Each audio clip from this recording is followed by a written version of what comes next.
तो राजस्थान का सियासी संकट लगभग खत्म हो चुका है और मुख्यमंत्री अशोक गहलोत एक विजेता के तौर पर उभरे हैं, जो बीजेपी पर भारी पड़े।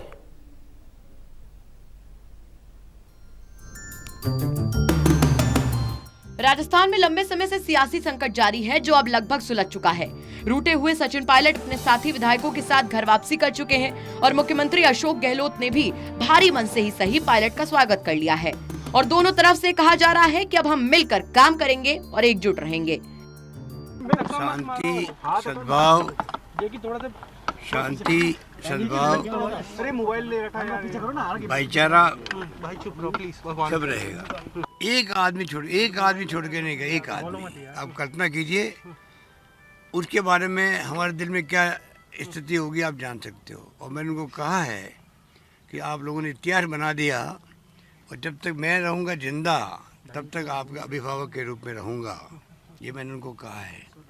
और मेरा फर्ज बनता है कि एक आदमी, लोभ लालच हॉस्टेडिंग क्या नहीं हो रहा था, डराने के धमकाने के काम हो रहे थे, एक आदमी छोड़ के नहीं जाए।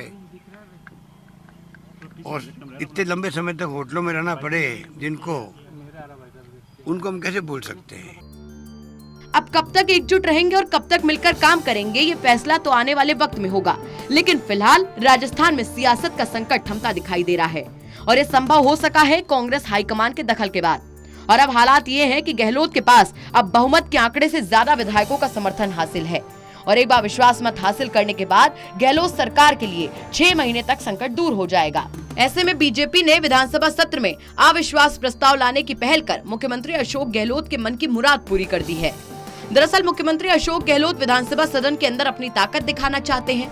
बताया जा रहा है कि कांग्रेस विधायक दल की बैठक में गुरुवार को गहलोत ने ये भी कहा था कि हम खुद विश्वास मत लेकर आएंगे।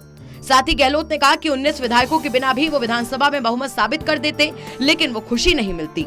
ये इशारा सचिन पायलट की तरफ था, जिसमें उन्होंने पायलट खेमे को संदेश देने की कोशिश की है कि हम आपके समर्थन के बिना भी बहुमत पास करने की ताकत रखते हैं। दरअसल पायलट खेमे में बगावत के बाद से ही मुख्यमंत्री अशोक गहलोत सदन में बहुमत साबित कर ताकत दिखाना चाहते थे।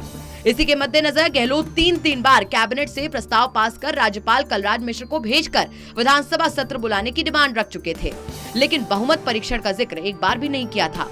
इसी के चलते राजभवन और गहलोत सरकार के बीच टकराव की स्थिति भी देखने को मिल रही थी, जब गहलोत ने अपने समर्थक विधायकों के साथ राजभवन में धरना दे दिया था। इसके बाद कहीं जाकर राज्यपाल ने 14 अगस्त से विधानसभा सत्र शुरू करने की अनुमति दी थी। बता दें कि राजस्थान में विधानसभा सत्र शुक्रवार से शुरू हो चुका है और मुख्यमंत्री अशोक गहलोत ने विश्वास मत प्रस्ताव पेश किया और इसके साथ ही अशोक गहलोत ने बीजेपी को उसकी चाल में ही मात दे दी, क्योंकि बीजेपी अविश्वास मत प्रस्ताव लाने की तैयारी में थी, लेकिन गहलोत पहली चाल चलकर मौजूदा लड़ाई जीतने में सफल दिख रहे हैं। Special desk, total news.